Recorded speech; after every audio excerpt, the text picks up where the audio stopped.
Then we move on from chapter 1, Reluctant Revolution, then we get to chapter 2, End of Theism, which is a pretty interesting chapter, and especially with the title, you put a question mark at the end of it, which is basically a question. Is this the end of theism? So what are you trying to say with chapter 2? What I'm trying to say with chapter 2 when it comes to the end of theism is that basically maybe the best place to start when it comes to reshaping and reloading Christian teaching is that maybe what we should do is we should change the way we think about God. Most people who are Christian, they usually have this idea in their head about God being this old man in the sky, kind of like what you would say is a Christianized version of Zeus, the Greek god of the sky. I've said that on at least one or two occasions. Yes. So basically, it seems more like a fairy tale creature than anything else. And for people in modern times, it seems to be harder and harder in order to grasp the situation.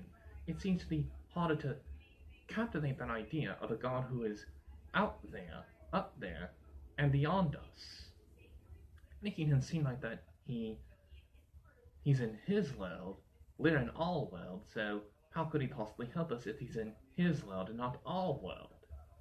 And that's a concept that most people find very complicated when they hear these words, these ideas about God being a loving God who's concerned about us and trying to help us, but he's beyond us.